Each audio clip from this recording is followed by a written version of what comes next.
नमस्कार मित्रों, अभिभावकों और प्रिय विद्यार्थियों। आज 12 मई 2020 यानी अपने जोधपुर जिले की स्थापना दिवस। तो आप सभी को सबसे पहले तो मेरी ओर से जोधपुर जिले की स्थापना दिवस की हार्दिक शुभकामनाएं। और आज मैं पढ़ाने जा रहा हूं राजस्थान के संभाग नामक टॉपिक, जो कक्षा 7 में राजस्थान के संभाग के बारे में बताया गया है। और वैसे ये देखा जाए तो ये टॉपिक जितने भी जीके के कंपटीशन जो एग्ज़ाम होते हैं उसमें भी काम आता है। तो ये सभी क्लासों के लिए अवेलेबल है। तो मेरे हिसाब से देखा जाए तो राजस्थान के संभाग की जो स्थापना है, राजस्थान में सबसे पहले संभाग स्थापना शुरुआत हुई थी 30 मार्च 1949 को। राजस्थान में संभागीय व्यवस्था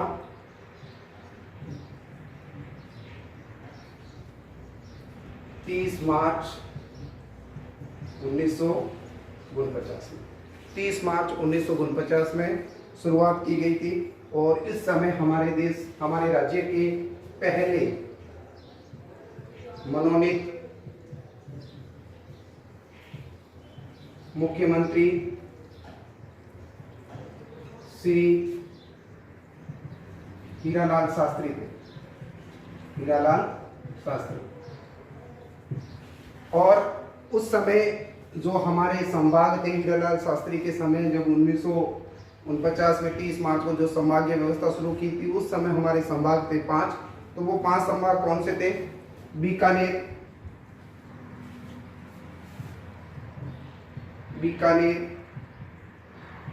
कोटा, उदयपुर, जयपुर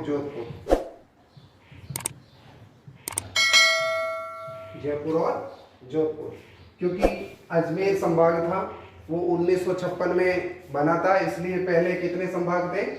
5 संभाग थे। जब 1949 के समय हीरालाल शास्त्री मुख्यमंत्री थे मनोनीत, तो उस समय 5 संभाग थे और 25 जिले थे। और उसी को देखते हुए ये 26वां जिला अजमेर बना।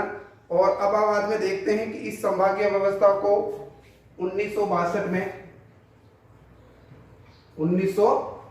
में उस समय मुख्यमंत्री थे मोहनलाल सुखाड़िया। 1962 में मोहनलाल सुखाड़िया मुख्यमंत्री थे।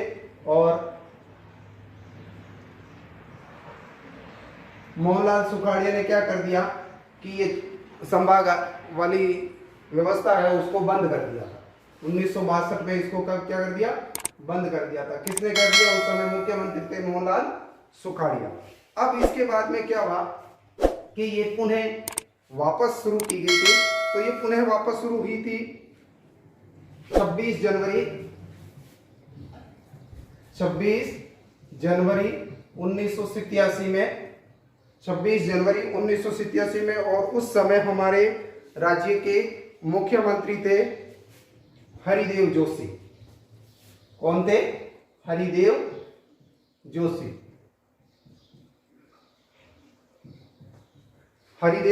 जोशी। तो एक नाम देखा जाए तो सबसे पहले आपको यह ध्यान रखना है। क्या ध्यान रखना है? कि संभागीय व्यवस्था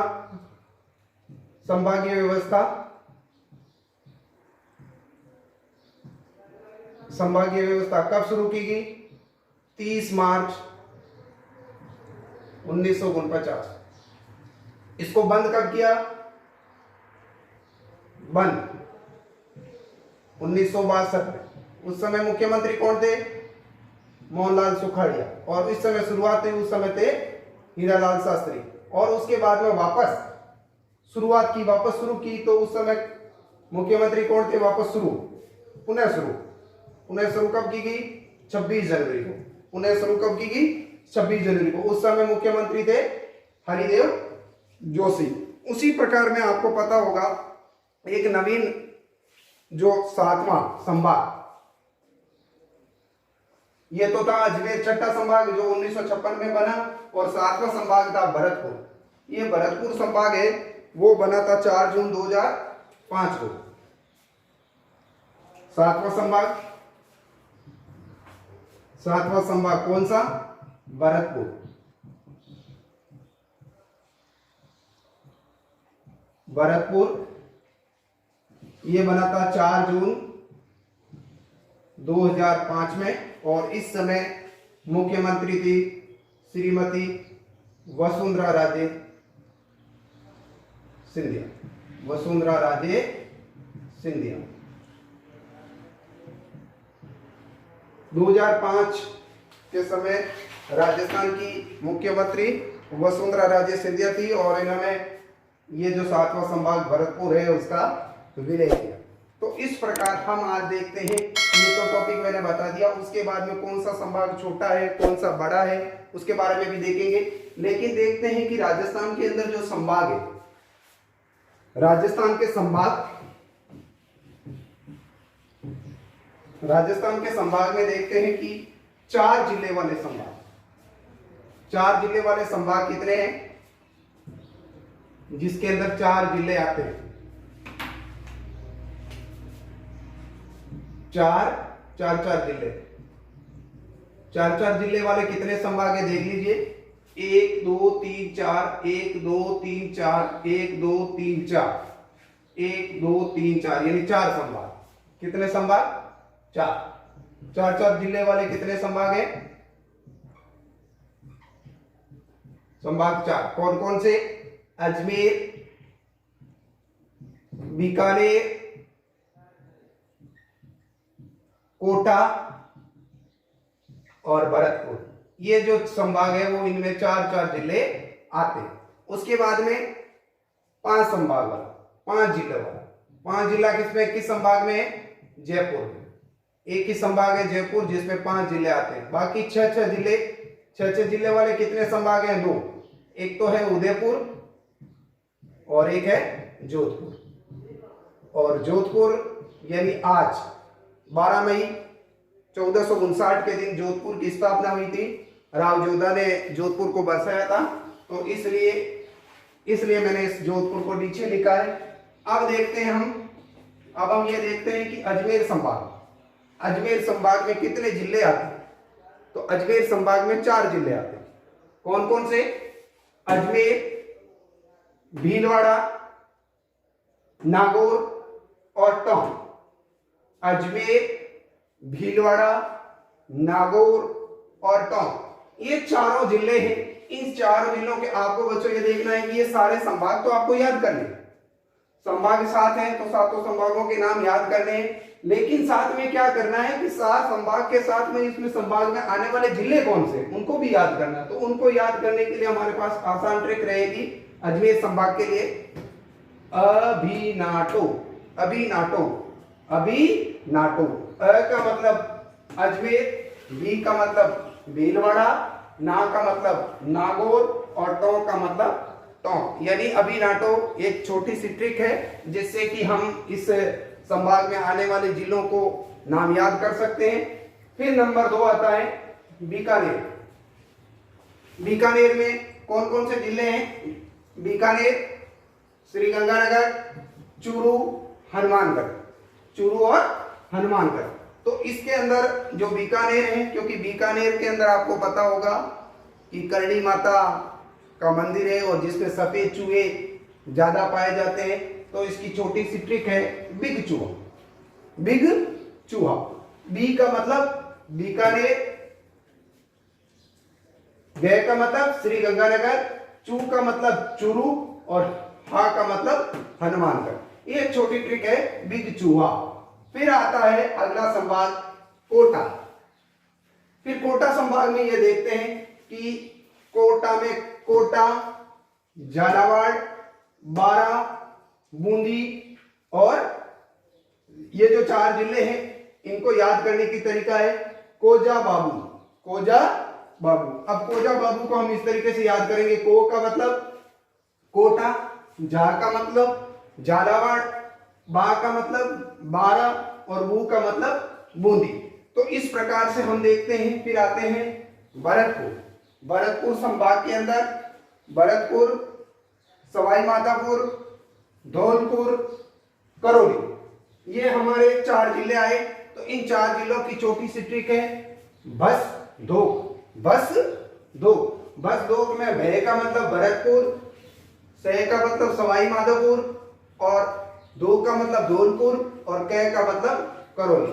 ये हमारे 4 जिले हैं। फिर आता है अगला जिला, अगला संभाग जयपुर, 5वां संभाग। तो 5वें संभाग जयपुर में जयपुर, अलवर, दौसा, झुंझुनू और सीकर। तो इसकी ट्रिक देखो, आसान है कि जयपुर संभाग में आज से डीजे बंद, आज से डीजे बंद। जयपुर संभाग में आज से डीजे बजना बंद है, यानी शोर शराबा नहीं कर सकते हो। तो इसके लिए क्या करना है, जोर जोर से कोई जैसा संगीत हो विवाह के समय तो वो डीजे वीजे बंद है। इस तरीके से मतलब आ का मतलब अलवर, जय का मतलब जयपुर, डी का मतलब दौसा, जे का मतलब झुंझुनू और से का मतलब सीकर।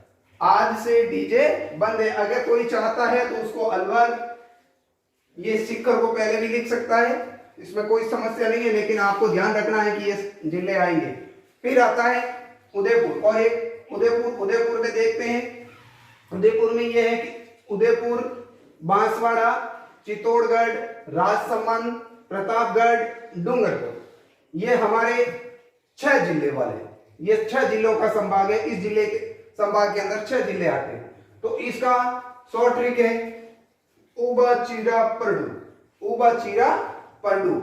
ऊ का मतलब उदयपुर, बा का मतलब बांसवाड़ा, ची का मतलब चित्तौड़गढ़, रा का मतलब राजसमंद, पे का मतलब प्र का मतलब प्रतापगढ़ और डू का मतलब डूंगरपुर। ये हमारे संभाग के अंदर आने वाले जिले। अब इसके बाद में हम देखते हैं, इसमें ये देखते हैं, फिर बाद में आता है 7वां जो जोधपुर, और आज 12 मई और इस जोधपुर जिले की स्थापना दिवस। तो 12 मई और इसमें जोधपुर संभाग है। जोधपुर संभाग के अंदर जोधपुर, जालोर, बाड़मेर, जैसलमेर, सिरोही और पाली, ये हमारे जोधपुर जिले के अंदर, जोधपुर संभाग के अंदर जोधपुर जिले। अब इस जोधपुर जिले के संभाग का, जोधपुर संभाग को किस तरीके से याद करते हैं? जोधपुर को हम याद करेंगे, जोधपुर संभाग वाले जाबाज सिपाही होते हैं। जोधपुर संभाग वाले जाबाज सिपाही होते हैं। जोधपुर को जोधपुर लिख दिया, और जा का मतलब हो गया जालोर, और बा का मतलब हो गया बाड़मेर, और जे का मतलब हो गया जैसलमेर, और सी का मतलब हो गया सिरोही, और पा का मतलब हो गया पाली। तो इस प्रकार ये जोधपुर संभाग के अंदर आने वाले जिले। अब हम देखते हैं कि इन जिलों के अंदर किस तरीके से बढ़ते हैं। तो हम देखते हैं कि ये जो जिले हैं, ये जो संभाग है, इतने बता दिए। अब इसमें देखना है कि संभाग के अंदर ये हमने जिले बताए। अब इसके अंदर देखते हैं कौन सा संभाग कितना बड़ा है और कौन सा संभाग छोटा है। तो सर्वाधिक जनसंख्या वाला संभाग, सर्वाधिक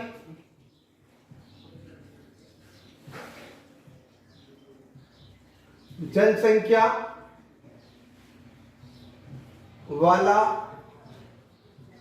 संभाग कौन सा है? जयपुर। किसकी जनसंख्या है संभाग में ज्यादा?